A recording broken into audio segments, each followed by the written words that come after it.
They had been told America was a land without mercy. At 6:12 a.m., August 1943, the ship groaned against the Norfolk dock as if reluctant to release what it carried, and Anna Keller stood shoulder to shoulder with 300 other German prisoners, breathing the thick salt air of a country she had been trained to fear. She was 24 years old, 5 feet 6 inches tall, and weighed barely 105 pounds after months of rationed meals and restless nights. Her blonde hair pulled back tightly, as if discipline alone could hold her together. The gangway clanged into place, metal striking wood with a hollow sound that echoed across the harbor, and every muscle in her body tightened because this, she believed, was the moment when humiliation would begin. She had heard the stories repeated in barracks whispers and printed in leaflets.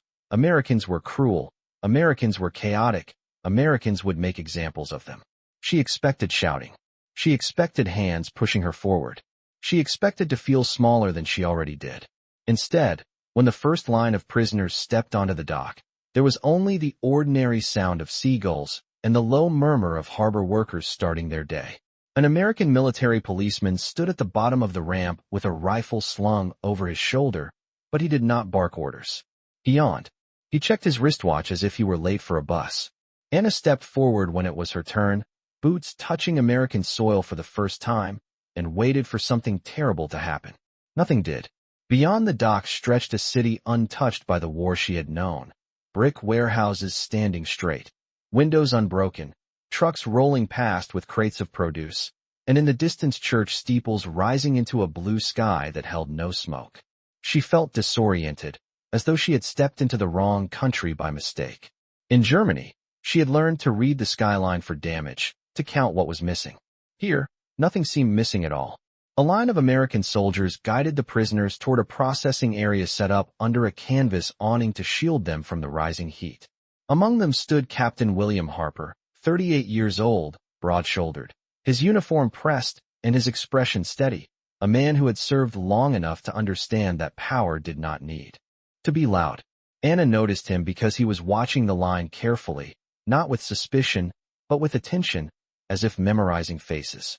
When she reached the bottom of the ramp, she hesitated for half a second, bracing herself for a command she might not understand.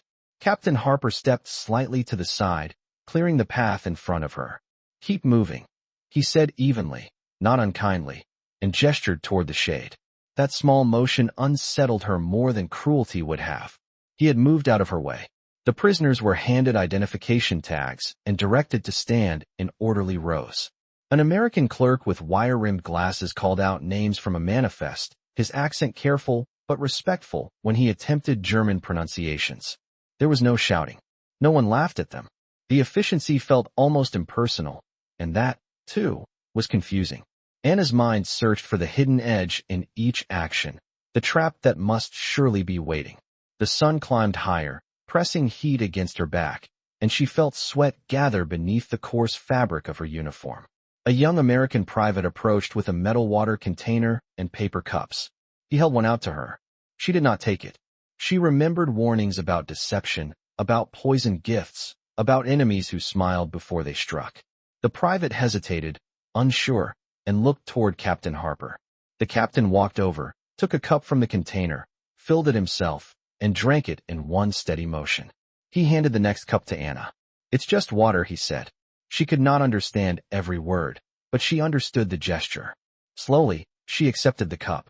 The water was cool, startlingly clean, and she felt it move through her like a reminder of something she had forgotten. Around her, other prisoners began to drink as well, glancing at one another in silence. No one spoke, but a shared realization passed between them. This was not the scene they had rehearsed in their minds. After processing, they were escorted to a passenger train waiting on a nearby track. Anna stopped short when she saw it. These were not freight cars. They were Pullman coaches with wide windows and cushioned seats upholstered in faded blue fabric. She climbed aboard cautiously, running her fingers along the back of a seat as if it might disappear. The car smelled faintly of soap and summer air. Through the open window, she could see a stretch of green grass beyond the platform, and, farther still, a small house with a white porch where a woman hung laundry in the morning light. A little girl stood beside her, no older than 6. watching the line of prisoners with open curiosity. When the train began to move, the girl lifted her hand and waved. Anna felt her breath catch. She did not wave back. She did not know how to respond to kindness that had not been earned. The train rolled through Virginia countryside bright with late summer growth, fields wide and unscarred, barns painted red, cattle grazing as if the world had not shifted at all. Inside the carriage, an American guard walked the aisle offering sandwiches wrapped in wax paper. Anna held hers in both hands, studying it carefully. White bread, ham, a thin layer of mustard. She waited, watching to see if someone else would eat first. Across from her, an older prisoner took a cautious bite, then another. Nothing happened except the simple act of chewing. Anna lifted the sandwich and tasted it. The bread was soft. The flavor was plain and honest. She swallowed slowly, aware of how profoundly ordinary the moment felt. Captain Harper moved through the car once, speaking quietly with the guards, ensuring windows remained open for ventilation, reminding them to keep the prisoners hydrated in the heat. He did not look at Anna again, but she sensed his presence like a steady line running beneath the surface of the day. Hours later, as the train continued south, she rested her forehead against the glass and watched the landscape pass. She had prepared herself for brutality and found order. She had prepared herself for chaos and found routine. Nothing in her training had accounted for this possibility, that the enemy might behave like neighbors, that the first day in America might feel less like a fall and more like an awakening. She did not change sides. She did not abandon her country. But as the wheels turned steadily on American tracks, something inside her shifted quietly, almost imperceptibly, like a door opening just an inch to let in light she had been taught never to trust. By late afternoon, the train slowed as it approached a smaller rail junction surrounded by tall pine trees and long stretches of flat farmland shimmering. Under the August sun, Anna Keller straightened in her seat as the brakes hissed and the wheels ground gently against steel, her fingers tightening around the edge of the window frame. She had stopped trying to predict what would happen next because prediction required a map, and the map she carried in her mind no longer matched the terrain unfolding outside. The platform they arrived at was modest, little more than a wooden structure with a faded sign and a row of benches where two elderly men sat fanning themselves with newspapers. They looked up as the train came to a halt, curiosity in their faces, but no anger. Captain William Harper stepped down first, scanning the area with a calm that seemed habitual rather than forced. He spoke briefly with a station agent, then turned back toward the carriage. Line up in pairs, he instructed through an interpreter, his voice steady and measured. There was no rush in it, no edge. The prisoners filed out, boots tapping against wood, forming neat rows beneath the open sky. Heat pressed against Anna's shoulders, thick and humid, different from the dry air she remembered at home. Somewhere nearby a freight truck backfired, and she flinched instinctively, her body reacting before her mind could correct it. No one shouted. No one reacted. The sound faded into the ordinary rhythm of a working town. They were guided toward a convoy of military buses painted olive green, their engines idling softly. The doors folded open with a mechanical sigh. Anna hesitated at the bottom step, looking inside. Cushioned seats again, windows that could slide down. She climbed aboard, taking a seat near the middle. Across the aisle sat an older woman named Marta who had been a school secretary before the war. Marta leaned closer and whispered in German, "This is not what they promised." Anna did not answer. She watched Captain Harper through the windshield as he stood speaking to one of the drivers. He removed his cap briefly, wiping his brow with a folded handkerchief, then replaced it with precise care. There was something deliberate about him, something structured. The buses pulled away from the station and rolled down a two-lane road bordered by cotton fields that stretched for acres in both directions. Anna counted fence posts as they passed, measuring distance without realizing she was doing it. Farmhouses appeared at intervals, each with a porch and a flag moving gently in the breeze. She searched the faces of the few civilians they passed, bracing for hostility, but what she saw instead was distance, as if the townspeople were observing something unusual but not personal. At a crossroads, the convoy slowed to allow a pickup truck to turn. In the bed of the truck sat a boy in overalls, swinging his legs casually, staring at the line of buses. He raised his hand in a half wave, uncertain. Anna looked down at her lap. She did not know what it meant to be seen without hatred. After nearly 40 minutes, the buses turned onto a gravel drive that led toward a fenced compound set against a backdrop of trees. The fence was made of barbed wire, but it was orderly, evenly spaced, almost geometric. Guard towers stood at intervals, though the guards inside appeared relaxed, leaning against railings, scanning the perimeter with routine attention. The gates opened, and the buses rolled inside. Anna felt her chest tighten again. A camp was still a camp. She reminded herself not to confuse comfort with freedom. The buses stopped in front of a long wooden building with wide steps leading up to a covered porch. Painted in simple black letters above the entrance were the words processing and administration. Captain Harper stepped aboard the first bus and spoke clearly. You will be assigned barracks and work details tomorrow. You will receive food and medical screening today. You are protected under international law. Follow the rules, and you will be treated fairly. The interpreter relayed his words. There was no dramatic flourish, no threat, just information. They were escorted off in small groups and directed toward a shaded area where folding tables had been arranged with clipboards and medical forms. A nurse in a crisp white uniform moved from prisoner to prisoner, checking pulse and temperature, her touch professional and efficient.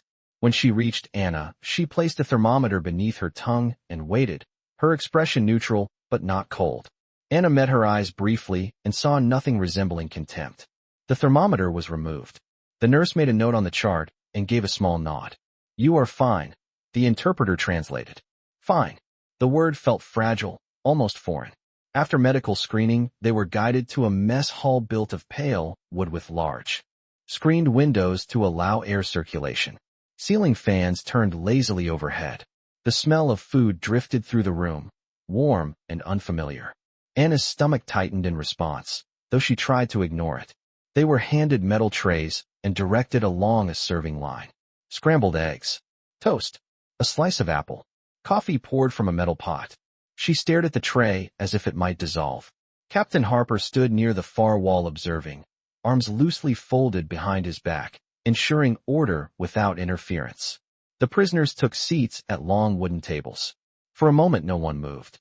Anna listened to the hum of the ceiling fans, the scrape of a chair against the floor, the faint clink of utensils. Finally, someone at the end of the table lifted a fork and began to eat. Anna followed. The eggs were warm and simple, the toast crisp, the apple fresh. No one rushed them. No one counted their bites. Across the room, an American guard refilled a water pitcher without being asked. The gesture was small, almost invisible, but Anna noticed. After the meal, they were led to the women's barracks at the far side of the compound. The building was plain, constructed of wood with a shallow pitched roof. Inside were rows of bunk beds neatly made with clean sheets and thin gray blankets. Each bunk had a small metal locker at its foot. Sunlight filtered through screened windows, casting rectangular patterns across the floor. Anna walked slowly between the rows, running her fingertips over the smooth wood of a bed frame. She selected a lower bunk near the center of the room and sat down carefully, testing the mattress. It yielded slightly beneath her weight. She had not felt such softness in months. Around her, other women moved quietly, placing their small bundles on beds, exchanging glances heavy with unspoken questions. Marta sat on the bunk across from her and exhaled slowly. Maybe it is temporary, she murmured. Maybe this is the calm before something else. Anna lay back and looked at the ceiling where the fan blades rotated in a steady circle. Through the open window, she could hear distant sounds of rural life, the low hum of an engine, the chirp of insects, the faint call of a bird settling into evening. She waited for fear to return in full force, but what came instead was something quieter, more complicated. Uncertainty, not about danger, but about belief. As dusk settled over the camp, Captain Harper walked the perimeter once, speaking briefly with each guard, checking the gates, ensuring routine. He paused near the women's barracks, glancing toward the lit windows where shadows moved against curtains. He did not enter. He simply nodded once to himself and continued on. Inside, Anna closed her eyes but did not sleep immediately. She thought about the map she had carried in her mind, the one drawn in stark lines of enemy and ally, cruelty and righteousness. The lines were no longer sharp. They blurred at the edges, softening under the weight of ordinary decency. She did not yet know what that meant. She only knew that the first day had ended not with humiliation, but with a quiet room, a steady fan, and a bed that felt unexpectedly human beneath her hands. The second morning began before sunrise when a thin gray light filtered through the screened windows of the barracks and settled across the rows of bunks like a quiet inspection. Anna Keller opened her eyes to the steady rotation of the ceiling fan and the faint scent of soap from freshly washed floors. For a moment she forgot where she was. Then the memory returned in careful layers. The train, the orderly intake, the meal that had not been rationed, the bed that had felt almost undeserved. Around her the other women stirred softly, the rustle of blankets and the creak of wooden frames replacing the distant sounds of artillery that had once marked her mornings. A whistle blew outside, not sharp but clear, signaling roll call. Anna sat up, smoothing her uniform instinctively, braiding her hair with practiced fingers. Discipline had been her shield for years. She would not abandon it now. They assembled in the yard under a sky turning pale blue at the horizon. The air held a trace of coolness that would vanish within the hour. Guards stood at measured intervals, clipboards in hand, calling out numbers and names. When Anna answered, her voice sounded steadier than she felt. Captain William Harper observed from a few yards away, hands clasped behind his back, boots planted firmly in the dust. He did not raise his voice. He did not pace. He watched the line with the same focused attention he had shown at the dock. After roll call, assignments were read through the interpreter. Some women would work in the laundry building. Others would assist in the kitchen. A smaller group, including Anna, would be assigned to light agricultural work just outside the main compound under supervision. The word work tightened something inside her. Work meant expectation. Work meant scrutiny. Yet it also meant structure. They were escorted through a secondary gate where a small truck waited to transport them half a mile to a field owned by a local farmer cooperating with the camp program. The ride was short, the truck moving slowly along a dirt path bordered by tall grass, shimmering in early sunlight. Anna kept her eyes forward, studying the horizon where rows of corn stretched in clean, parallel lines. She had not seen such abundance up close in years. The farmer, a man in his late 50s with sun-browned skin and suspenders crossing his chest, stood beside a wooden fence when they arrived. He removed his hat as the women stepped down. The gesture was simple, unexpected. He introduced himself as Mr. Robert Ellis. His voice carried the calm tone of someone used to speaking over the hum of wind and insects rather than engines and alarms. Through the interpreter, he explained the task for the morning: removing weeds between corn rows and checking irrigation lines for clogs. The work would last 4 hours before a break. Anna listened carefully, memorizing instructions. She stepped into the field with the others, bending at the waist to pull small invasive plants from the soil. The earth was warm beneath her fingertips, dry on the surface but cool an inch below. The repetitive motion settled her breathing. In the distance, she could see Captain Harper standing near the truck, speaking with Mr. Ellis. He did not hover. He allowed space. As the sun climbed higher, heat thickened the air until sweat traced slow lines down Anna's back. A guard distributed canteens at regular intervals, ensuring each woman drank. No one shouted at them to move faster. No one insulted their effort. The rhythm of labor felt strangely normal. At mid-morning, Mr. Ellis walked down the row where Anna worked and paused. He pointed to an irrigation valve she had adjusted earlier and gave a small nod of approval. "Good," he said, the interpreter echoing the word in German. Anna straightened slightly, unsure how to respond to praise from someone she had been taught to view as an enemy. She simply inclined her head and returned to her task. At noon they gathered under the shade of a large oak tree where a wooden table had been set with tin cups and a pitcher of water. Mr. Ellis's wife had sent sandwiches wrapped in cloth napkins. The gesture unsettled Anna more than the work had. She remembered warnings about dependency, about kindness used as leverage. Captain Harper approached the table, picked up one of the sandwiches, and took a deliberate bite before speaking. "Lunch break is 30 minutes, he said evenly. There was no ceremony in the act, just assurance. The women began to eat. The bread was slightly coarse, the filling simple, but it was sufficient. Anna found herself studying Captain Harper as he stood a few yards away, hat shading his eyes, scanning the perimeter with quiet vigilance. He seemed neither proud nor defensive of the arrangement. He simply maintained it. After lunch, they returned to the field for another hour before being transported back to the compound. Dust clung to Anna's boots. Her hands were streaked with soil. Yet she did not feel diminished. She felt used in a practical sense, not degraded. Back inside the camp gates, they lined up once more for afternoon count. The routine continued with measured precision. Later, in the women's barracks, Anna washed her hands at a basin where cool water flowed from a metal spout. The sensation of running water, abundant and steady, reminded her again of how much had been stripped away in the years before this. Marta sat on the neighboring bunk, folding her blanket with deliberate care. "Do you think this is permanent?" she asked softly. Anna considered the question. "Nothing in war is permanent," she replied, choosing her words carefully. That evening, after supper in the mess hall, a small radio near the administration building played music that drifted faintly across the compound. A slow swing melody carried through the warm air. Some of the American guards tapped their boots unconsciously in rhythm. Anna stood near the barrack steps, listening. The music did not belong to her world, yet it did not feel threatening. Captain Harper walked past, paused briefly when he noticed her listening, and then continued on without comment.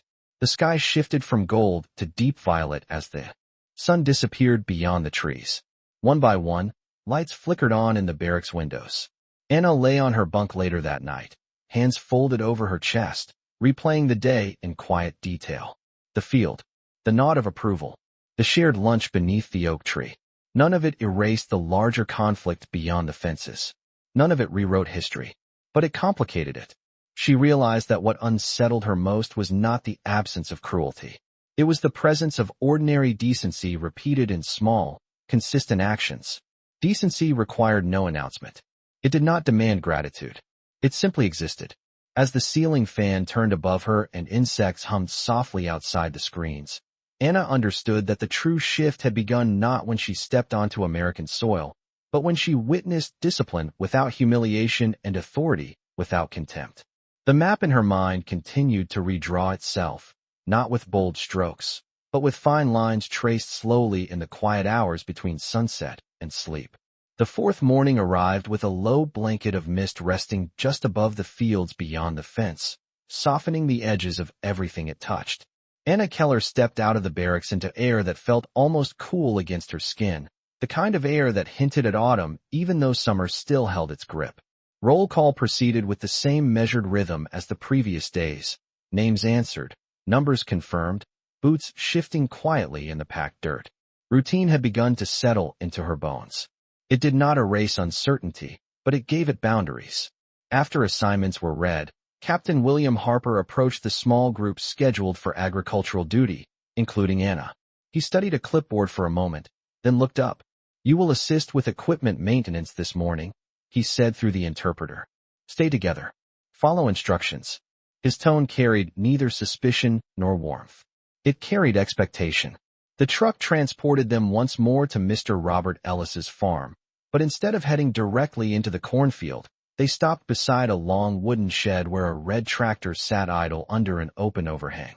The machine gleamed in the early light, paint worn but polished, metal surfaces catching the sun. Anna had seen tractors before in her childhood village, but never up close, never this intact. Mr. Ellis greeted them with the same quiet nod. "Irrigation pump. Needs cleaning," he explained, gesturing toward a metal housing near a shallow water channel. Clogged with debris. Anna knelt beside the pump with another woman, while Mr. Ellis demonstrated how to loosen the bolts using a wrench. The tool felt solid in her hands, heavier than expected. She followed his instructions carefully, removing the cover and clearing bits of grass and sediment from the interior. The task required attention, not strength. She appreciated that. Captain Harper stood several yards away, speaking occasionally with one of the guards, but allowing Mr. Ellis to direct the work. At one point he stepped closer, watching as Anna reassembled the pump housing. "Make sure the seal is tight," he said evenly. She adjusted the gasket, tightening the final bolt until it resisted further movement. Water began flowing smoothly again through the channel, steady and clear. Mr. Ellis smiled faintly. "That will do," he said. Anna wiped her hands on a cloth and stood, feeling a small but unmistakable sense of accomplishment. It had been years since she had fixed something instead of merely surviving it.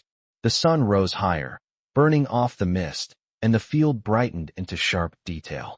In the distance, a radio played from inside the farmhouse, faint music drifting across rows of corn. The melody was unfamiliar but gentle. Around mid-morning, a small incident broke the rhythm. One of the younger prisoners, Greta, stumbled while carrying a toolbox, her foot catching in uneven ground. The box tipped, tools scattering in the dirt. She froze, eyes wide, bracing for reprimand. Silence stretched for a breath.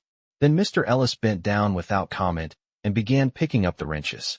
Captain Harper stepped forward as well, retrieving a screwdriver from the grass and handing it back to Greta. "Watch your footing," he said simply. "No anger. No lecture." Greta nodded quickly, her shoulders easing by degrees. Anna observed the exchange with careful attention. The absence of humiliation was becoming a pattern. By noon they gathered again under the oak tree. The shade felt deeper today, the ground cool beneath their boots. Lunch was simpler than the day before, slices of bread with cheese and a small apple each. Captain Harper removed his jacket and draped it over a fence post, rolling his sleeves to his forearms as he drank from his canteen. He looked less like an abstract symbol of authority and more like a man enduring the same heat as everyone else. Marta leaned toward Anna and whispered, "He could choose differently." Anna understood the meaning. Authority always held options. The break ended, and they returned to the shed to organize tools, wiping down metal surfaces and storing equipment neatly. Anna found herself working with quiet focus, aligning each wrench by size, placing them in order on the rack. Structure felt safe. As they prepared to leave, Mr. Ellis paused beside Anna. "You have done farm work before," he said through the interpreter, more observation than question. She hesitated, then answered truthfully. "My father kept a small garden," she replied. "Before the war." Mr. Ellis nodded once, as if that explained everything and required no further inquiry. Back at the camp in the late afternoon, clouds gathered slowly along the horizon, dark but distant. The air shifted, carrying the faint scent of approaching rain. After supper in the mess hall, Captain Harper requested that the prisoners remain seated briefly. He stood at the front of the room, hands resting lightly on the back of a chair. "A storm is expected tonight," he said through the interpreter. "Barracks windows will remain secured. If you require assistance, notify the guard on duty." His words were procedural, yet they carried a subtle undertone of responsibility. As evening settled, wind began to rise, brushing against the wooden walls of the barracks. Anna lay on her bunk listening to the first drops of rain strike the roof in scattered rhythm. The sound grew steadier, heavier, but not violent. Lightning flashed briefly through the screens, illuminating the room in white before fading again into darkness. Some of the women shifted restlessly. Storms had meant danger before. Storms had masked other sounds. Anna closed her eyes and focused on the pattern of rain. Outside, she could faintly hear footsteps on gravel as guards made their rounds, ensuring doors were secured and drainage channels remained clear. The presence was not threatening. It was protective. Hours passed. The storm moved through, leaving behind a cooler night and the clean scent of wet earth. Near midnight, Anna woke briefly and heard another sound beyond the fading rain. A generator humming to maintain power to the compound lights. Consistent. Steady. She turned onto her side and stared at the dim outline of the opposite wall. Something inside her continued to shift, not dramatically, not all at once, but with each repeated instance of ordinary fairness. The map she once carried had divided the world into simple categories. Here, categories blurred under the weight of lived experience. The enemy she had expected to face wore pressed uniforms and carried clipboards, yes, but also shared shade beneath oak trees, picked up drop tools without comment, and prepared for storms with quiet diligence. As sleep returned, Anna understood that transformation did not arrive as a single revelation. It accumulated in small, consistent details. A wrench handed back without accusation. A warning about rain delivered without menace. A seal tightened so that water could flow freely again. In the darkness of the barracks, with the air cooled by the passing storm, she realized that what unsettled her most was not the difference between what she had been told and what she now saw. It was the realization that decency, when practiced daily and without spectacle, possessed a quiet authority stronger than any command shouted across a battlefield. The morning after the storm carried a different light, sharper and cleaner, as if the sky itself had been rinsed during the night. Water still clung to the grass beyond the fence, small beads catching the early sun and reflecting it in scattered flashes. Anna Keller stepped into the yard for roll call with the faint scent of wet soil in the air, her boots pressing into ground that had softened just enough to leave an imprint. She noticed how the compound looked freshly defined, the wooden barracks darker where rain had soaked into the grain, the gravel paths washed free of dust. Routine continued as always. Names answered, numbers confirmed, but something in the atmosphere felt steadier, as though the passing storm had tested the structure and found it sound. Captain William Harper stood near the administration building reviewing a stack of papers, his sleeves rolled neatly to the wrist, his uniform once again pressed and orderly despite the humidity. When the assignments were read, Anna learned that the morning would be spent repairing a section of fence along the outer field where fallen branches had bent several wires. The group walked half a mile along the perimeter under guard, boots crunching lightly over damp gravel. The fence line stretched straight and unbroken for what felt like miles, barbed wire glinting in the sunlight. Anna examined it with a practical eye rather than an emotional one. The fence marked boundaries. It did not define her worth. Mr. Robert Ellis met them near the damaged section, hat in hand, his posture relaxed but attentive. He handed out thick work gloves and wire cutters, demonstrating how to rethread the barbed strands through the wooden posts and secure them with staples. Anna took a pair of pliers and crouched beside a leaning post, twisting the metal carefully back into place. The wire resisted at first, stubborn and stiff, then yielded with gradual pressure. The motion required patience more than force. Captain Harper walked the line slowly, observing each pair at work. When he reached Anna, he paused briefly, examining the alignment of the wire she had secured. He nodded once. "That will hold," he said through the interpreter. The approval was understated, almost clinical, but she felt it register in her chest. Not as pride, as confirmation. Mid-morning, a supply truck arrived unexpectedly from the camp, carrying additional lumber and a crate of new tools. The driver, a young American with freckles across his nose, jumped down and began unloading boards. One slipped from his grip and landed in the mud. He grimaced, wiping his hands on his trousers, embarrassed. Without hesitation, Anna stepped forward and helped him lift the board clear of the puddle. For a brief second their eyes met. He gave a small, surprised smile and said, "Thank you." The interpreter was not close enough to translate, but the meaning was evident. She inclined her head slightly and returned to her position. The exchange was fleeting, yet it lingered in her thoughts. Work continued steadily until noon. By then the fence stood straight again, wires taut and secure, posts aligned in disciplined order. Mr. Ellis examined the repaired section and expressed his satisfaction. "Strong enough for any season," he said. Captain Harper glanced along the line as well, as if measuring not only the fence but the effort invested in it. They gathered under the oak tree for lunch once more, but today the meal included a small addition, a slice of pie wrapped carefully in wax paper, the crust golden and firm. Anna held it for a moment before taking a bite. The filling was apple, lightly sweetened. She had not tasted something so familiar in years. Around her, the other women ate quietly, some closing their eyes. For a second as they swallowed, no one spoke of home. The silence carried more weight than conversation. After lunch, instead of returning directly to the camp, Captain Harper requested that they stop by the farmhouse to collect additional irrigation supplies. The path led them closer to the house than before.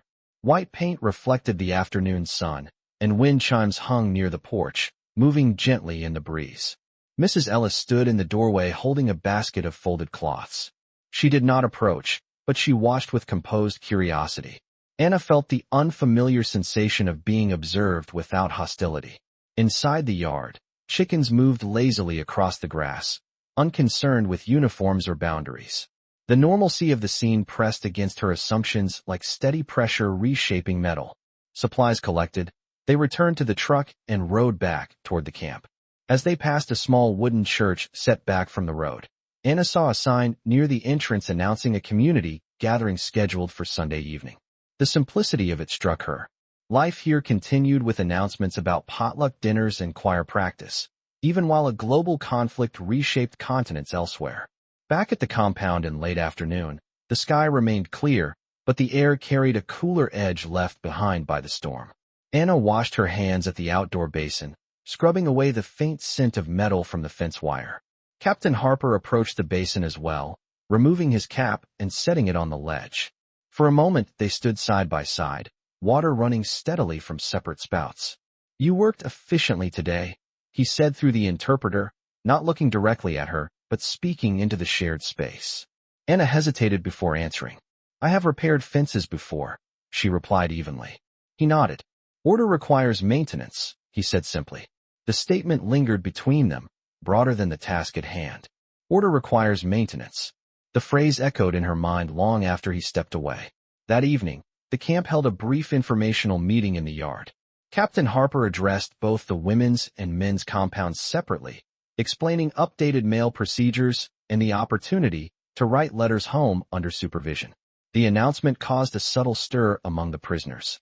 The possibility of communication reopened a channel many had assumed closed indefinitely. Anna felt her pulse quicken at the thought of putting pen to paper, of shaping words that might cross an ocean. After dismissal, she returned to the barracks and sat on her bunk, hands resting lightly on her knees. Outside, the sky deepened into twilight, streaked with soft bands of orange and violet. The fence she had repaired stood silhouetted against the fading light, straight and secure. She considered the phrase again. Order requires maintenance. It applied to fences, certainly, but it also applied to belief. The rigid narrative she had carried for years had begun to loosen not through confrontation, but through repetition of ordinary fairness. Each day added another small adjustment, another tightened bolt, another straightened wire. None of it erased loyalty or grief. None of it diminished the complexity of war, but it demanded reconsideration. As darkness settled fully over the compound, and the generator hummed quietly to life, Anna lay back on her bunk and listened to the steady rhythm of electricity moving through wires overhead. The world outside remained uncertain, vast, and conflicted. Yet within the measured boundaries of the camp, she had witnessed something she had not been prepared to see. Authority exercised without humiliation, labor assigned without contempt, boundaries enforced without cruelty. The transformation unfolding within her was not dramatic. It was structural. Like a fence repaired after a storm, it would hold because it had been secured piece by piece, wire by wire, through deliberate acts repeated until they formed something stronger than expectation. Sunday arrived with a slower rhythm, the kind of morning that felt wider than the others. Roll call was conducted as usual, but the assignments that followed were lighter. Essential duties only. Kitchen rotation. Basic maintenance. The agricultural truck remained parked beside the fence, engine silent. Anna Keller stood in line beneath a sky washed clean by the previous week's rain, watching a thin breeze move across the tops of distant trees. There was a different quality to the air, something almost reflective. After count, Captain William Harper stepped forward and addressed the group through the interpreter. "Work details will conclude by noon today," he said. "This afternoon you may write letters. Paper will be distributed. All correspondence will be reviewed according to regulation." The words were procedural, yet they carried weight. Letters meant memory. Letters meant connection. Anna felt her breath slow as she absorbed the possibility.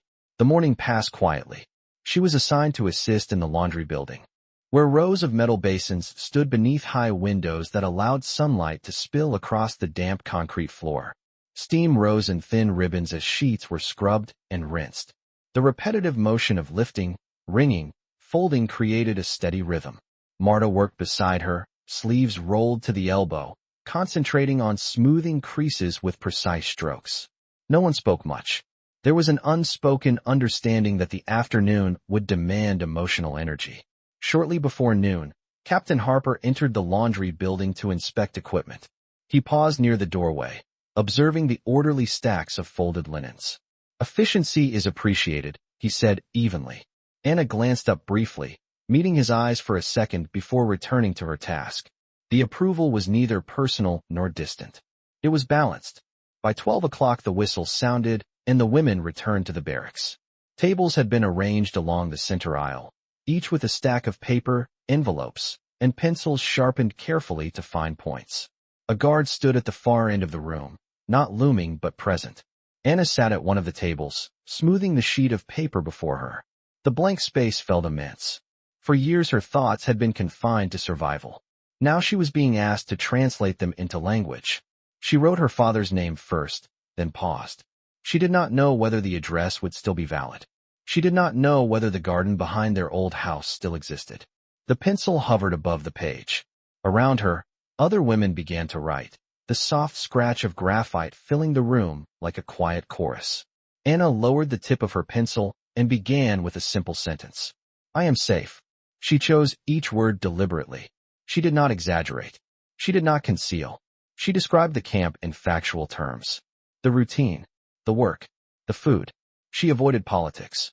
She avoided accusation. She wrote about repairing a fence after a storm, about tightening bolts on an irrigation pump, about apple pie beneath an oak tree. She did not write about transformation. That would have required more space than a single sheet allowed. When she finished, she folded the letter carefully and placed it inside the envelope. The guard collected it without comment. Outside, the afternoon stretched warm and bright. Some of the women remained in the barracks. Others stepped into the yard, sitting on benches along the gravel path. From beyond the fence came the distant sound of church bells, faint but steady, marking the hour. Anna stood near the perimeter, looking through the barbed wire toward the open fields. The repaired section of fence glinted in the sunlight, wires straight and secure. She thought about the phrase Captain Harper had spoken days earlier. Order requires maintenance. She understood now that it applied not only to structures, but to the mind. Beliefs, once formed, demanded reinforcement. But they could also be adjusted, wire by wire. Late in the afternoon, Captain Harper walked along the inner perimeter with measured steps, conducting his usual inspection. When he reached the section near Anna, he paused. You wrote your letter, he said through the interpreter. It was not a question. Yes, she replied. That is good, he answered simply. For a moment neither spoke further. The silence between them felt intentional, not empty. Finally he added, You may find that clarity comes through writing. She considered the statement. Perhaps, she said. He inclined his head slightly and continued on his patrol.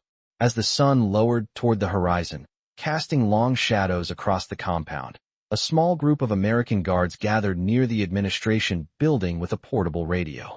Soft music drifted across the yard, a slow instrumental piece that blended with the sound of wind in the grass. No one ordered the prisoners inside. No one treated the moment as fragile. It unfolded naturally, without ceremony. Anna sat on the steps of the barracks and listened. She realized that the change within her was no longer subtle.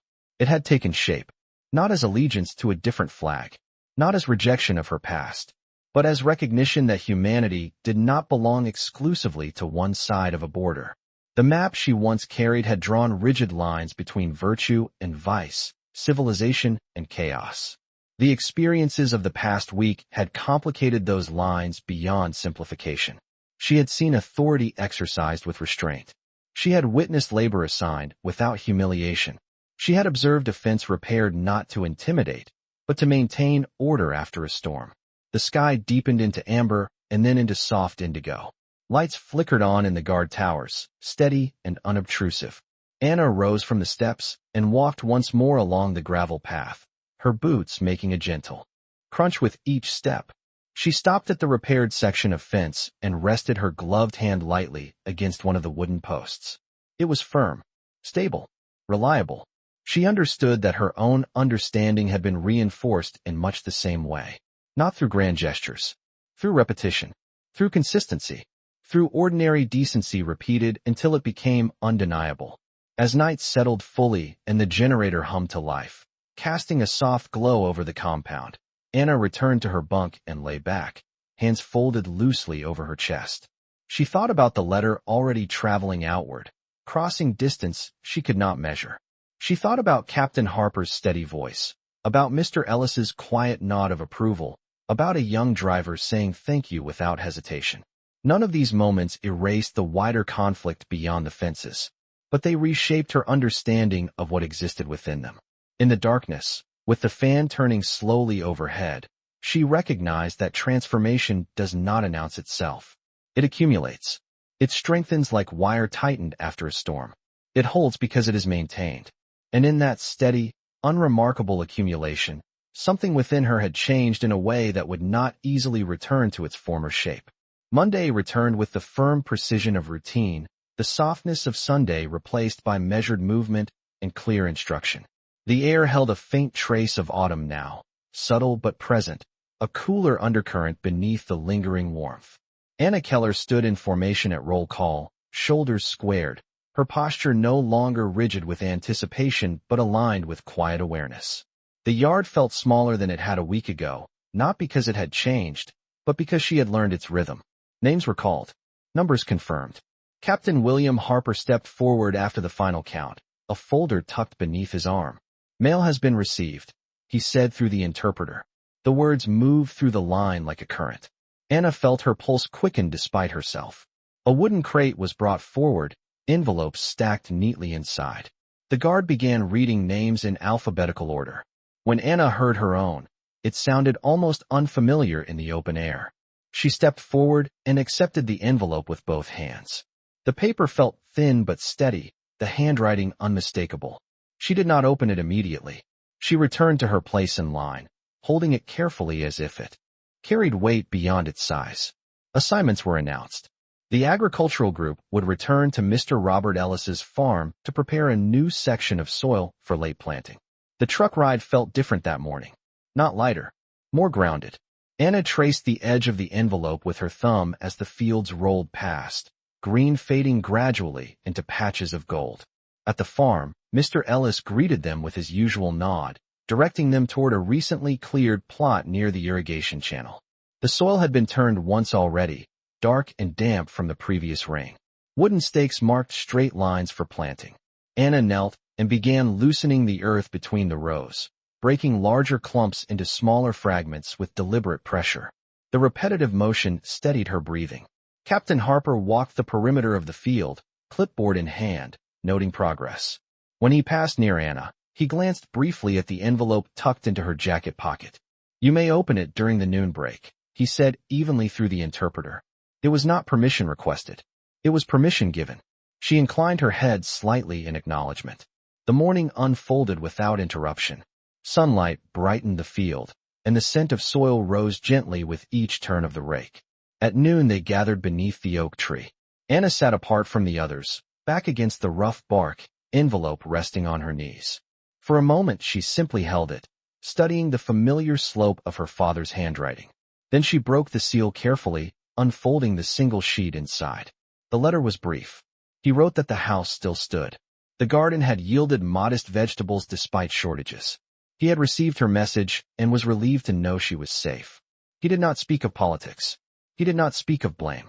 He wrote only of weather, of neighbors helping one another repair a roof after wind damage, of ordinary tasks carried out despite uncertainty.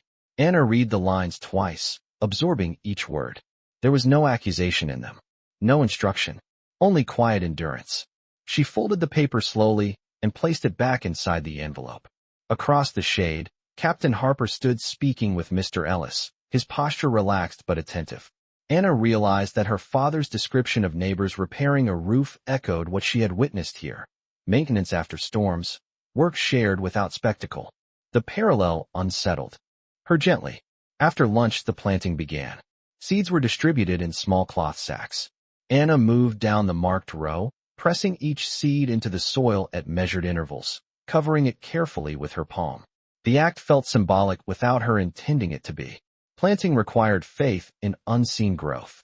Captain Harper approached as she finished one row and began another. "You understand spacing well," he observed through the interpreter. She nodded. "If they are too close, they compete," she replied. He considered her answer. "Order requires balance," he said. The phrase lingered between them. She recognized it as an extension of the earlier statement about maintenance. Balance, like order, required intention. The afternoon heat intensified, but the work continued steadily. A light breeze carried the scent of cut hay from a distant field. The repaired irrigation pump functioned without interruption, water flowing evenly along the channel they had cleared days earlier. Anna watched the steady stream for a moment, noting how the current followed the path prepared for it. Boundaries shaped flow, not to restrict it entirely, but to guide it. When the final seeds were planted and tools gathered, Mr. Ellis expressed quiet satisfaction. "If the weather holds, we will see growth within weeks," he said. The statement was practical, yet it carried quiet optimism. Back at the camp in late afternoon, Anna returned to the barracks and sat on her bunk with the letter open beside her. Marta approached, holding her own envelope, eyes moist but composed. "He is alive," Marta whispered simply. Anna nodded. No further explanation was needed. Outside, Captain Harper conducted his usual inspection along the perimeter. As he passed the women's barracks, he paused briefly near the doorway.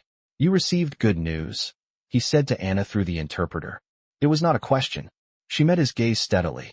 "Yes," she replied. "That is good," he answered. Silence settled between them for a moment, but it was not strained. It was reflective. Finally he added, "War changes landscapes. It does not erase character."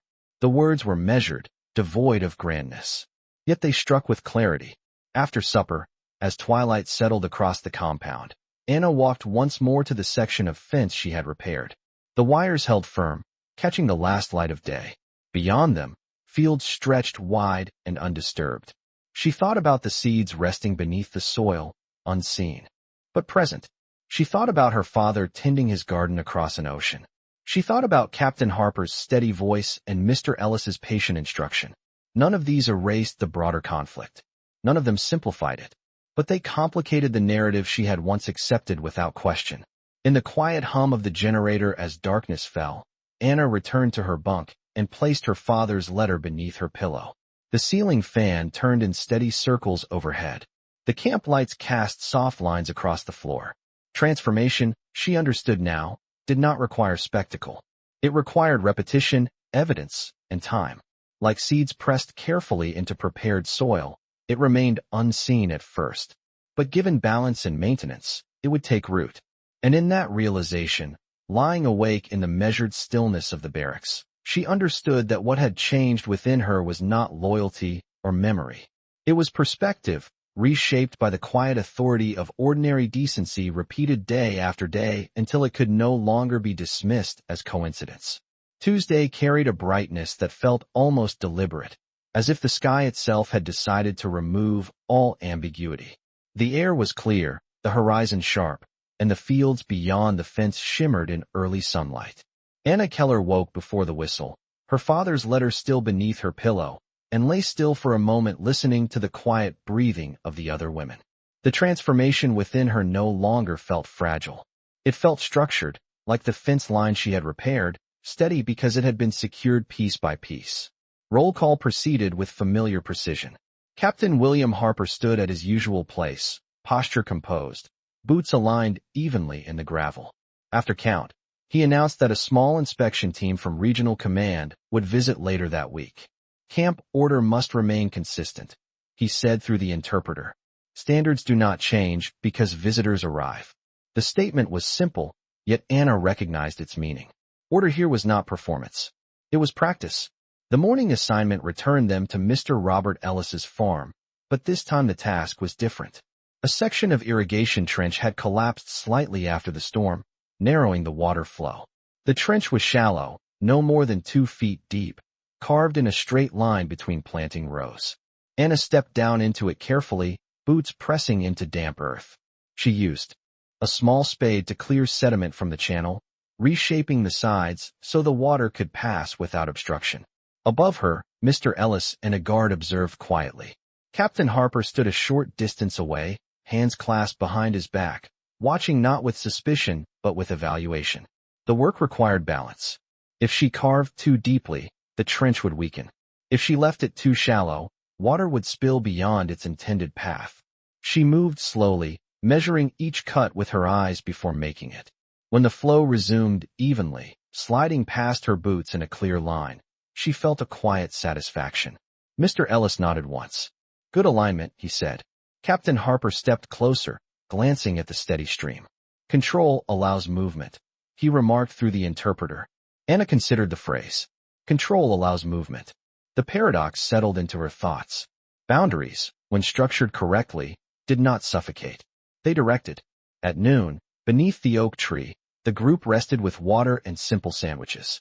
Conversation remained minimal, but there was a new undercurrent among the women, a a subtle steadiness that had not existed in the first days.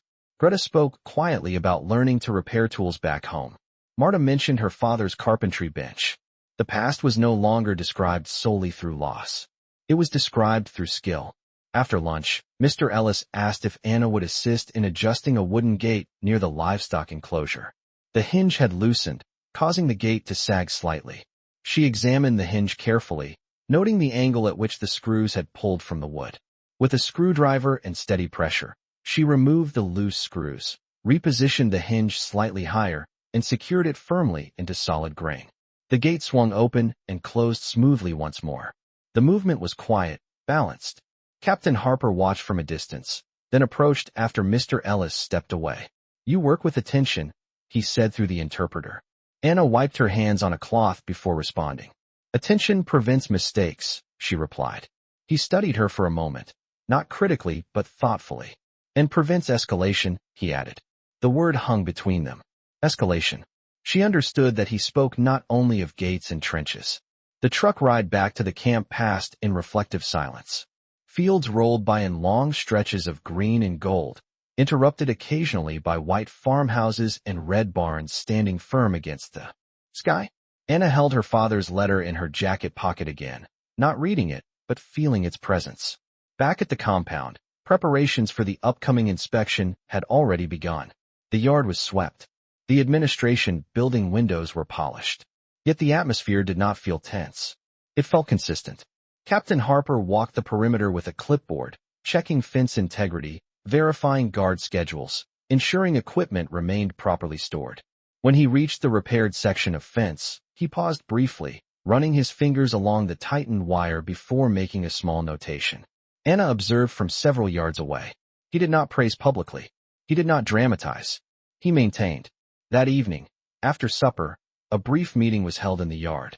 Captain Harper addressed the prisoners calmly. "Inspection is routine," he said. "Continue your assigned duties. Standards remain unchanged." His voice carried the same tone it had on the first day. No sharper, no softer. As twilight deepened, Anna walked once more along the inner path of the compound. The sky shifted from amber to deep blue, and the first stars appeared faintly above the tree line. She stopped near the irrigation channel that had been repaired days earlier within the campgrounds. Water flowed steadily through its concrete lining, reflecting the dim light from overhead lamps. She watched the current for a long moment. It did not rush. It did not stagnate. It moved because the path had been prepared. She thought about her father tending his modest garden, about seeds placed at measured intervals, about neighbors repairing roofs after wind damage. She thought about Captain Harper's phrases spoken without flourish. Order requires maintenance. Control allows movement. War changes landscapes. It does not erase character. None of these statements demanded allegiance. They demanded observation. Back in the barracks, Greta asked quietly whether Anna believed the inspection would alter anything. Anna shook her head slightly. "If standards are consistent, inspection changes nothing," she replied. The answer felt grounded, not hopeful or fearful. Simply logical. Later, as the generator hummed and the ceiling fan turned in steady rhythm, Anna lay on her bunk with her hands folded loosely over her chest. She understood now that transformation was not about choosing sides. It was about recognizing complexity where simplicity had once felt sufficient. The enemy she had expected to confront had presented structure without cruelty, authority without humiliation, boundaries without degradation. These experiences had not erased loyalty to her homeland or grief for what had been lost. They had introduced nuance. And nuance, she realized, was more demanding than hatred. It required thought.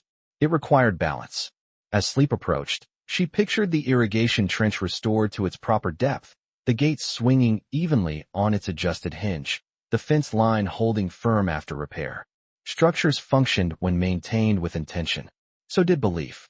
In the quiet darkness of the barracks, beneath the steady hum of electricity and the distant call of night insects beyond the fence, Anna accepted that what had changed within her was not her identity, but her framework. The lines on her internal map had not disappeared. They had been redrawn with finer detail. And in that detail, she had found something she had not anticipated on the day she first stepped onto American soil.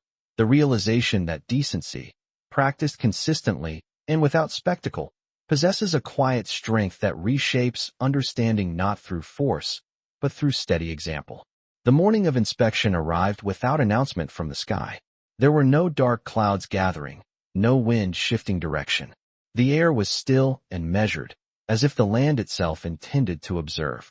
Anna Keller stood in formation at roll call, with her shoulders level and her gaze steady. The compound looked no different than it had the day before. Gravel paths were swept. Barracks walls were clean. Fence lines remained taut and aligned. Nothing had been altered for spectacle. Captain William Harper stepped forward after count, his uniform pressed, boots polished, but not exaggerated. "Inspection team will arrive at 0900, he said through the interpreter. "Continue as assigned. No deviation from routine." The statement carried quiet confidence. At precisely 9 o'clock, 2 military vehicles approached the outer gate, dust rising briefly behind them before settling back to the earth. 3 officers stepped out, their uniforms crisp, their expressions formal but not severe. They were escorted through the gate by Captain Harper, who greeted them with a controlled nod rather than a salute meant for display. Anna observed from her position near the women's barracks as the group moved methodically across the yard. The officers examined fence integrity, glanced into the mess hall, inspected the laundry facility. They asked questions. Captain Harper answered evenly, neither defensive nor deferential. At one point, the inspection team requested to observe a work detail. The agricultural group, including Anna, was directed to accompany them to Mr. Robert Ellis's farm. The truck ride felt heavier than usual, not with fear, but with heightened awareness. Dust rose from the dirt road in pale clouds, sunlight cutting through it in sharp lines. At the farm, Mr. Ellis greeted the officers with the same nod he had given Anna on her first day in the field. The inspection team observed as the women resumed planting tasks in the newly prepared section. Anna knelt in the soil, spacing seedlings according to the markers they had placed days earlier. She felt the weight of being watched, yet her movements did not change. "Attention prevents mistakes." The phrase echoed within her.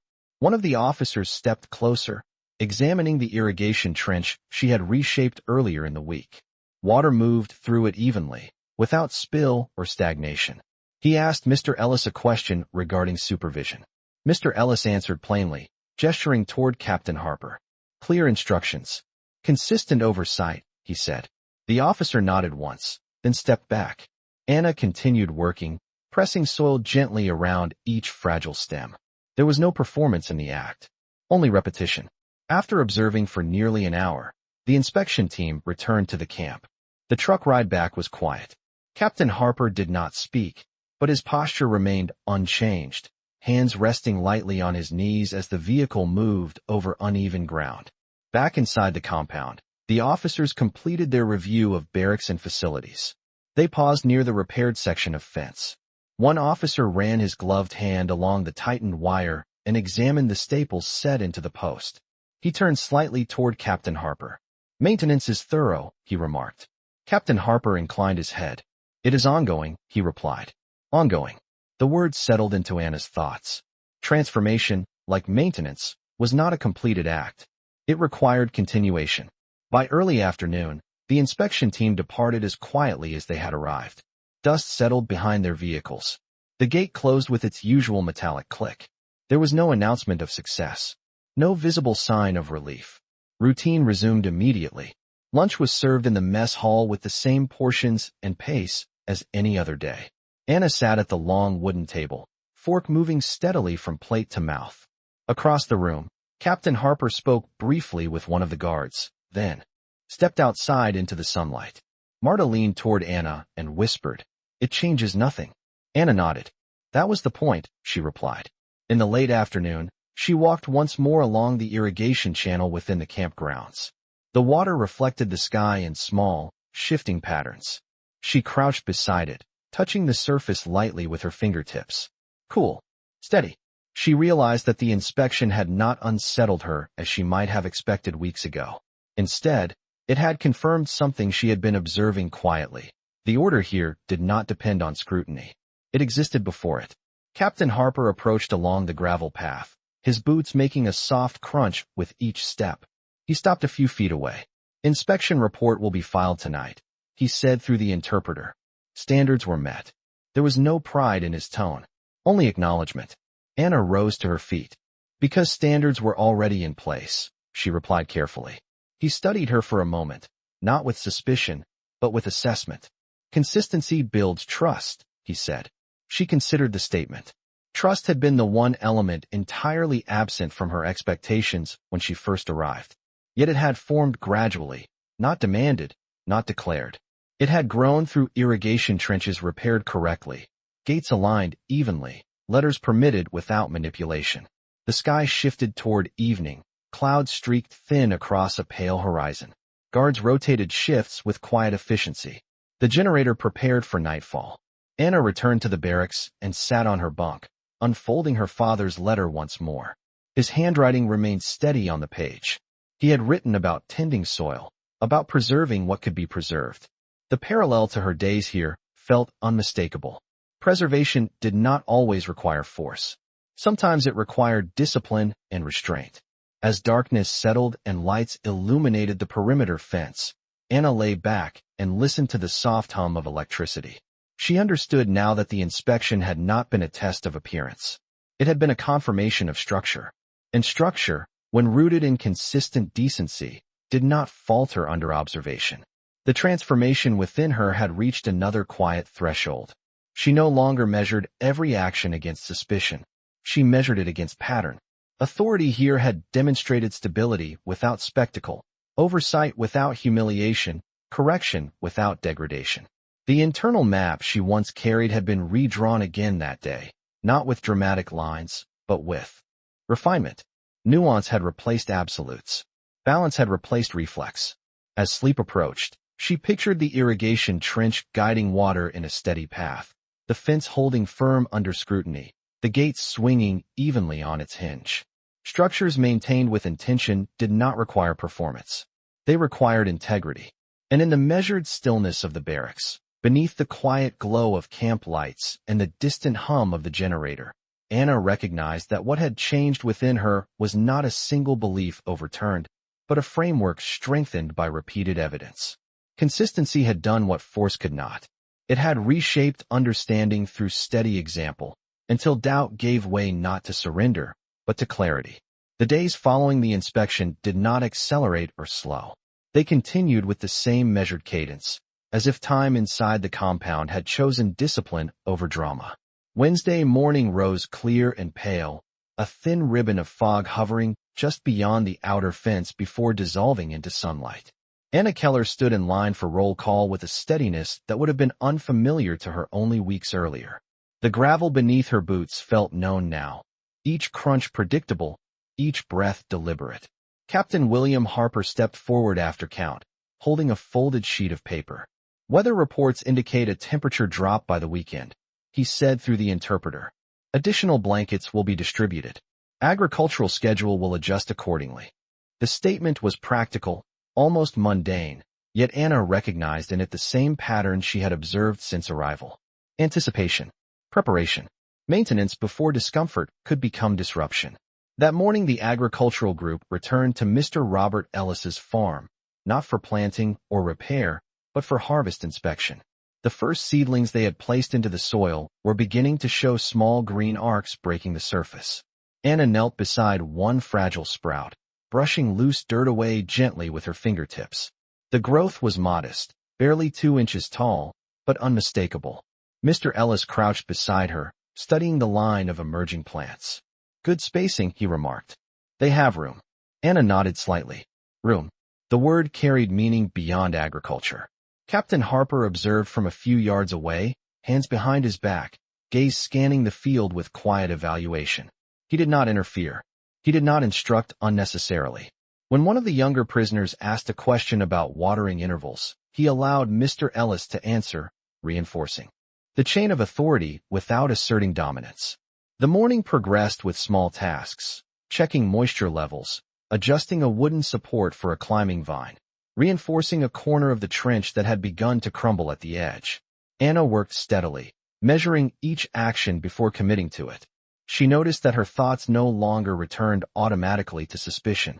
They moved instead toward analysis. What is required here? What preserves balance? At noon, beneath the oak tree, the group shared bread and apples once more. The air carried a cooler edge than earlier in the week. Anna unfolded her father's letter again, not to reread every line, but to trace the familiar handwriting with her eyes. Captain Harper approached during the break, pausing a few feet away. "Growth is visible," he said through the interpreter, glancing toward the field. "Yes," Anna replied. He studied the seedlings briefly. "Consistency produces results," he added. The phrase felt almost instructional. She met his gaze. "Even small consistency," she responded carefully. A faint shift crossed his expression, not quite a smile, but acknowledgement. The truck ride back to the camp passed beneath a sky that had begun to gather thin gray clouds at the horizon. Wind moved across the fields in long, even waves. Back inside the compound, preparations for cooler weather were already underway. Extra blankets were stacked neatly in the administration building. Windows in the barracks were checked for secure latching. The generator underwent routine inspection. Nothing was rushed. Nothing was theatrical. Anna assisted in carrying folded blankets from storage to the women's barracks. The fabric was coarse but clean, smelling faintly of starch. As she placed a stack at the foot of each bunk, she realized how deeply structure had shaped her understanding of the camp. Care here was not sentimental. It was systematic. That evening, after supper, Captain Harper requested a brief assembly in the yard. The prisoners gathered in orderly lines as the sun lowered toward the tree line. "Agricultural program will continue through the season," he announced through the interpreter. "Participation remains contingent upon adherence to regulation." His tone did not threaten. It outlined parameters. Anna understood that trust, like irrigation, required channels. After dismissal, she walked along the inner perimeter path, stopping near the section of fence she had repaired days earlier. The wire remained taut. The staples held firm. Beyond it, fields shifted in the dimming light. She considered how the inspection had passed without incident, how seedlings had emerged through soil prepared with attention, how blankets were distributed before cold could unsettle rest. None of it was dramatic. All of it was deliberate. Captain Harper approached along the gravel path, boots steady, posture unchanged. He stopped beside her, both facing the fence rather than each other. "You have adapted," he said through the interpreter. It was not praise. It was observation. Anna considered her response. "I have observed," she replied. He inclined his head slightly. "Observation leads to understanding," he said. The conversation ended there, without elaboration. The sky deepened into violet, and the first cool breeze of evening moved across the compound. Lights flickered on in the guard towers, casting steady illumination across the yard. Inside the barracks, Anna folded her additional blanket at the foot of her bunk, aligning its edges precisely. Marta sat nearby, mending a small tear in her sleeve with careful stitches. "Do you think this will last?" Marta asked softly. Anna paused before answering. "Structures last when maintained," she said evenly. It was not optimism. It was pattern recognition. Later, lying on her bunk beneath the steady hum of the generator, Anna listened to the faint rustle of wind against the wooden walls. She thought about the seedlings pressing upward through soil, about fences repaired before inspection, about blankets distributed before cold. Each act followed the same principle: anticipate, maintain, balance.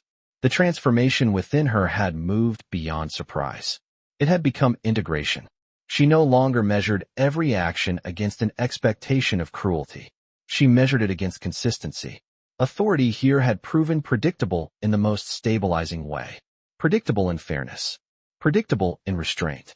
Predictable in preparation. In the quiet darkness, she recognized that what had changed most was her definition of strength. Strength was not volume. It was not spectacle. It was the steady reinforcement of boundaries that allowed movement within them. It was the quiet distribution of blankets before frost. It was the tightening of wire before it sagged.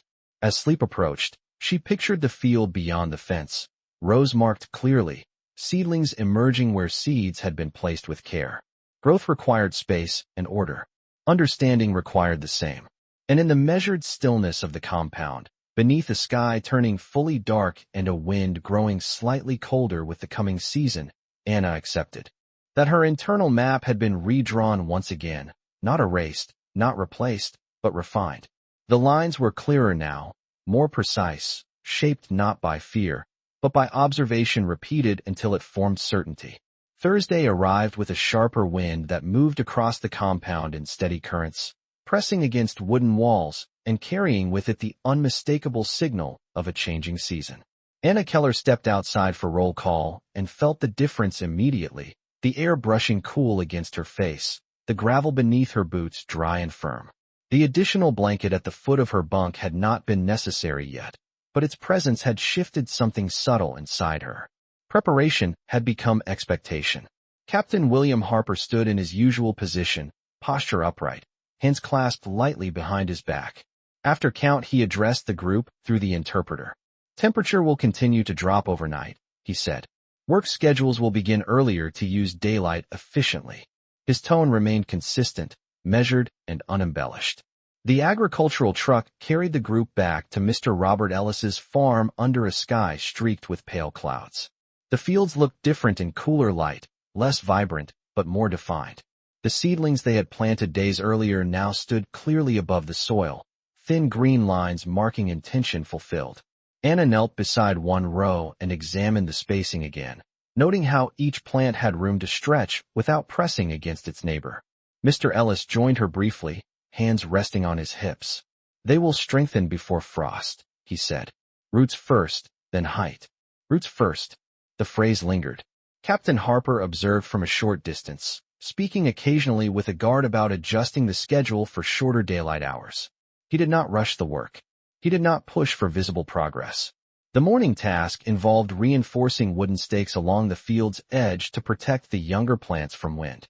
Anna drove each stake into the soil with controlled, even pressure, ensuring it stood straight before securing twine to the nearest stem. The process required patience.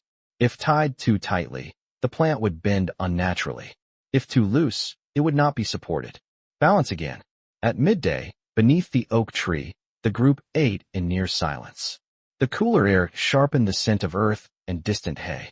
Anna noticed that her breathing had changed over the past weeks. It no longer caught at unexpected movements or unfamiliar sounds. It followed rhythm. Captain Harper approached during the break and stood near the trunk of the oak, watching the field for a long moment.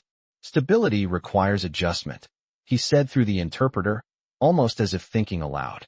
Anna considered the seedlings tied gently to their stakes. Adjustment prevents breakage, she replied. He inclined his head slightly. The exchange felt less like instruction and more like mutual observation. The afternoon passed with additional reinforcement of the field perimeter and inspection of irrigation flow. When the work concluded, Mr. Ellis thanked the group with his customary nod, his expression calm and unforced. Back at the camp, preparations for the colder nights continued. Extra blankets were distributed fully now, and the generator underwent another maintenance check before sunset. Anna assisted in stacking firewood near the administration building, aligning each piece carefully to ensure airflow between logs. The scent of cut wood filled the yard. Greta worked beside her, arms steady, movements deliberate. It feels different now, Greta said quietly. Anna understood without needing clarification. Because it is predictable, she replied. Predictability, once associated with threat, had become associated with stability. That evening, Captain Harper conducted a perimeter walk slightly earlier than usual, adjusting patrol rotations for the shorter daylight. When he reached the section of fence Anna had repaired weeks before, he paused briefly, pressing one gloved hand against the wooden post as if testing its resolve. He did not speak. He did not need to. The fence held. Later, in the mess hall, a simple stew was served, steam rising gently into the cooler air. The atmosphere felt calm, almost reflective. No one spoke of inspection anymore. No one speculated about changes. The structure had proven itself not by resisting scrutiny, but by existing steadily before and after it. After supper, Anna stepped outside and looked toward the western horizon where the sun was lowering behind a line of trees. The sky shifted from pale gold to muted orange, then toward deepening blue. She thought about her father tending his modest garden, about reinforcing weak branches before winter, about neighbors adjusting shutters before wind. The parallels were no longer surprising. They were instructive. Captain Harper approached along the gravel path, stopping a few feet from her. Both faced the fading light rather than each other. Cold reveals weaknesses, he said through the interpreter, voice even. Anna considered. The seedlings tied gently to their stakes, the extra blankets folded at each bunk. And preparation reveals strength, she responded. He nodded once, the gesture restrained but clear. No further words were exchanged. The conversation did not require expansion. As darkness settled fully and the generator hummed to life, casting a steady glow across the compound, Anna returned to the barracks. She unfolded her father's letter once more, reading it slowly, absorbing its simplicity. He had written about preserving what could be preserved, about tending what remained. The words felt aligned with her days here. Preservation was not passive. It was active maintenance. She folded the letter carefully and placed it back beneath her pillow. The additional blanket lay ready at the foot of her bunk, edges aligned precisely. Marta sat nearby, finishing a small repair on her sleeve with even stitches.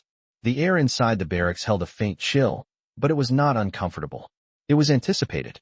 Lying back, Anna listened to the steady hum of electricity and the distant rustle of wind beyond the fence. She understood now that transformation had moved beyond observation into integration. The principles she had witnessed here were no longer external examples. They had become internal standards. Authority without spectacle. Preparation without fear. Adjustment without humiliation. In the quiet darkness, she realized that the map within her mind had been redrawn once more, not dramatically, not all at once, but through repetition. Roots first, then height. Stability through balance. Strength revealed by preparation. The season was shifting. The air was cooler. The days were shorter. Yet the structure around her remained steady, not because it resisted change, but because it adapted deliberately. And as sleep approached beneath the soft weight of the coming cold, Anna accepted that what had changed within her was not allegiance, not memory, but measure. She no longer judged strength by volume or dominance. She measured it by consistency maintained when no one was watching and reinforced when weather shifted. In that measured stillness, beneath the steady rhythm of the generator and the quiet turning of the ceiling fan, she understood that growth, whether in fields or in understanding, begins below the surface, strengthened by preparation long before it becomes visible. Friday morning carried the first true bite of cold. When Anna Keller stepped outside for roll call, her breath formed a faint white cloud in the air. Before fading, the sky was pale and clear, stretched thin above the compound like glass. Gravel crunched sharply beneath boots, the sound more defined in the cooler temperature. The additional blanket had been used during the night, its weight steady but not heavy. It had not been a surprise. It had been preparation fulfilled. Captain William Harper stood at the front of the formation, collar buttoned fully now, gloves fitted neatly. After count, he addressed the group through the interpreter. Frost is possible within the next 48 hours, he said. Agricultural detail will focus on reinforcement and coverage. Efficiency is required. His voice did not sharpen. It remained even, precise. At the farm, the fields looked altered by the cold light. The seedlings stood upright, but more delicate against the sharpened air. Thin silver traced the edges of grass where moisture had settled overnight. Mr. Robert Ellis greeted them with his usual nod, though his coat was buttoned higher than before. We will cover the youngest rows, he explained. Light fabric. Protect from frost. Anna accepted a folded sheet of breathable cloth and moved to the first row of seedlings. She knelt carefully, draping the fabric over the fragile plants without pressing them down.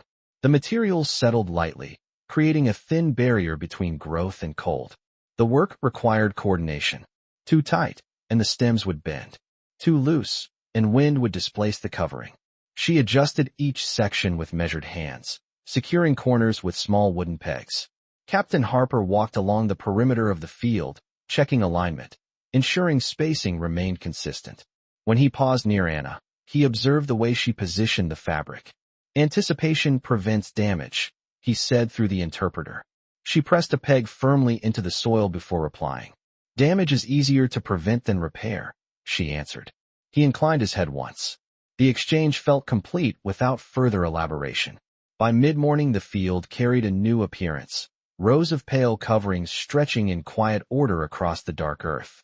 Mr. Ellis examined the work, running his hand gently along one secured edge. This will hold, he said. The air carried a faint metallic scent that often precedes frost. Anna noticed it immediately. She had known such mornings before in her childhood village, when her father would rise early to check the garden before the sun broke the chill. At noon the group gathered beneath the oak tree, though the shade felt less necessary now. Bread was shared quickly, fingers kept inside gloves when possible. Conversation remained minimal.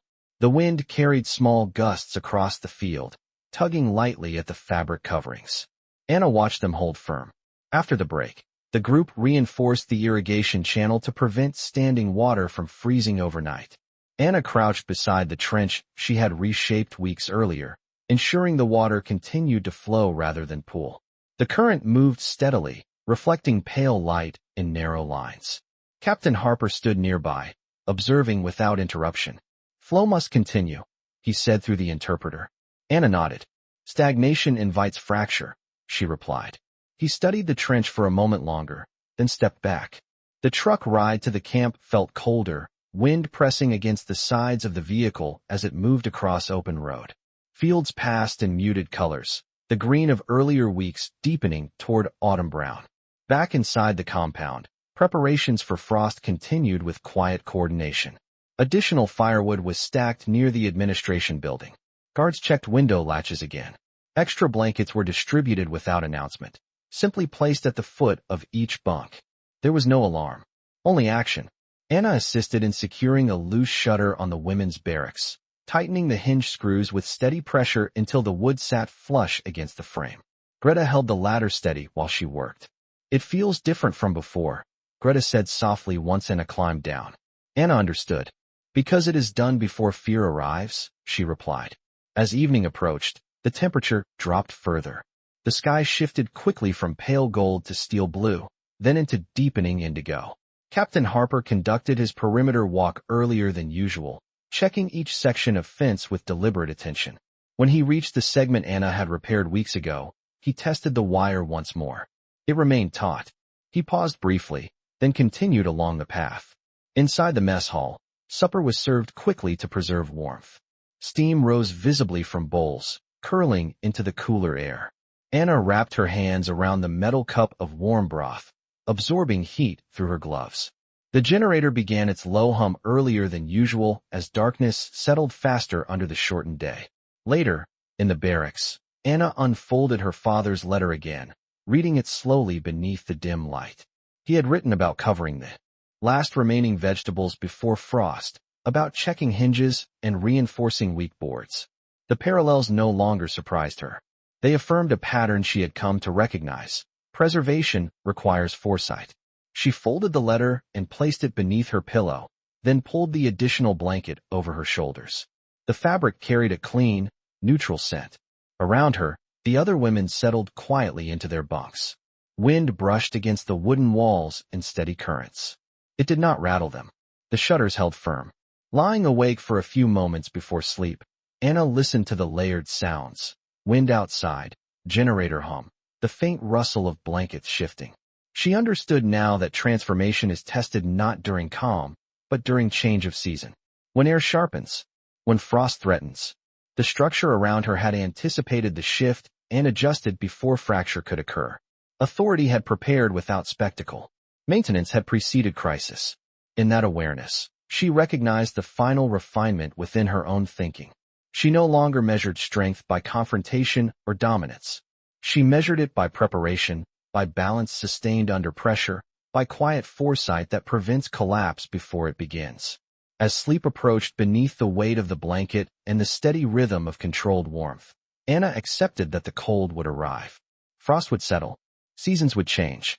Yet the field was covered. The trench was flowing. The fence was secure. And within her, the framework that had once been rigid with suspicion had been reshaped into something steadier, something capable of withstanding a sharper wind without breaking. Roots first, then height. Preparation before fear. And in the measured stillness of that colder night, beneath a sky edged with frost and lights glowing steadily along the perimeter, she understood that what had changed within her was not allegiance, but definition. Strength was not loud. It was ready. The frost came quietly. When Anna Keller stepped outside before dawn, the world beyond the fence shimmered in silver. Each blade of grass carried a thin white edge. The gravel path felt harder beneath her boots, the air sharper in her lungs. She paused for a moment before roll call, watching her breath rise and dissolve. Nothing had collapsed in the night. The shutters held. The fence stood firm. The covered rows at the farm waited beneath their pale fabric. Preparation had met the cold, and neither had flinched. Roll call proceeded in the pale blue light of early morning. Captain William Harper stood with gloved hands behind his back, collar raised against the chill. His voice, delivered through the interpreter, carried the same steady tone it had on the warm August morning when she first stepped onto American soil. Agricultural detail will assess frost impact, he said. Proceed as assigned. No urgency. No alarm. The truck ride to Mr. Robert Ellis's farm moved through a landscape transformed by frost. Fields that had once shimmered green now carried a muted sheen. Fence posts cast longer shadows in the angled light. Anna watched the horizon without tightening her jaw. She had learned the pattern. Anticipate. Maintain. Adjust. At the farm, the covered rows waited exactly as they had been secured. Mr. Ellis greeted them with a nod that carried quiet expectation. Let us see, he said. Together they moved along the field, lifting the fabric carefully from the first row. Anna knelt and folded the edge back slowly, exposing the seedlings to morning light. The leaves were firm, upright, unburned by frost. A thin layer of ice clung to the cloth itself, but beneath it, the plants remained intact. Mr. Ellis exhaled softly. They held, he said. Anna felt something steady inside her settle even further into place. The remaining rows were uncovered with equal care. Each revealed the same result. Protection had not weakened growth. It had preserved it. Captain Harper walked the length of the field, observing without interruption. When he reached the final row, he stopped beside Anna. Preparation justified, he said through the interpreter. She brushed a trace of frost from her glove before responding. Because it was done before it was needed, she said. He inclined his head once. The exchange was brief, yet complete. The morning continued with inspection of irrigation flow. Water moved steadily through the trench, not frozen, not stagnant.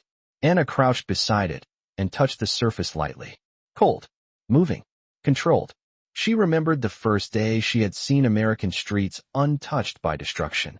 The first cup of water offered without humiliation, the first fence repaired without reprimand. Those moments had unsettled her. Now they formed a pattern she could trace with clarity. At noon, beneath the oak tree now stripped of most of its leaves, the group shared bread and warm broth. The air remained crisp, but the sun offered modest relief. Marta sat beside Anna, her hands wrapped around her cup. The plants survived, she said quietly. Anna nodded. Because they were given room and protection, she replied. Marta looked toward the field thoughtfully. And we? She asked. Anna considered the question without haste. We were given structure, she answered. The truck ride back to the camp carried a stillness that felt earned. Frost melted slowly from the edges of grass as the sun rose higher. Back inside the compound, the day unfolded with its usual rhythm. Blankets were aired briefly in sunlight. Firewood stacks were adjusted for easier access. Guards rotated posts with measured efficiency. Captain Harper conducted his perimeter walk once more, boots leaving faint impressions in gravel softened by thaw. When he reached the section of fence Anna had repaired weeks ago, he paused again, testing the wire with a gloved hand. It did not waver. Later that afternoon, he approached the women's barracks as Anna stepped outside with her father's letter folded in her hand. Both stood facing the yard rather than each other. Frost did not alter outcome, he said through the interpreter. Because adjustment preceded it, she replied. He studied the yard for a moment. Conflict alters landscapes, he said quietly. But character is revealed in maintenance. The words did not demand agreement. They offered observation. Anna felt their weight settle within her. When she first arrived, she had expected character to be proven through dominance or resistance. Instead, she had witnessed it in preparation, in restraint, in steady oversight without spectacle. As evening approached, the sky cleared fully, pale gold fading into deep blue. The compound lights flickered on, steady and unobtrusive. Anna walked once more along the inner path, stopping near the irrigation channel, near the fence, near the gate whose hinge she had adjusted.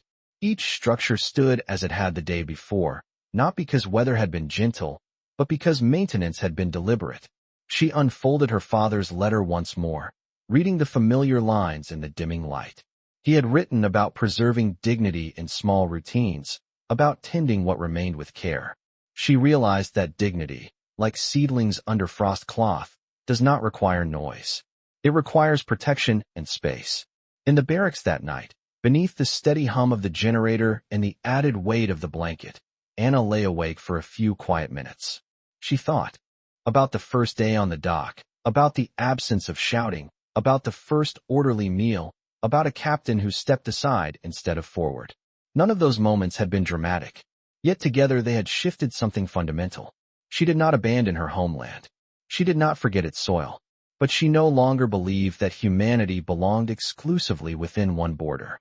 She had witnessed authority practiced without humiliation, discipline maintained without cruelty, boundaries enforced without degradation. The frost had tested the field. The inspection had tested the camp. The season had tested routine. Each time, structure had held because it had been maintained before scrutiny arrived. As sleep approached, Anna understood that what had changed within her was not allegiance, but standard. She no longer measured strength by volume or dominance. She measured it by consistency sustained when no one was watching and reinforced when weather shifted. In the quiet of that colder night, beneath a sky cleared by frost and a fence standing firm against it, she recognized that the most powerful transformation is not loud. It is steady. It does not erase identity. It refines it. And in that refinement, she found a truth she had not been prepared to see on the day she first crossed the ocean. Dignity does not need to raise its voice. It simply raises the standard.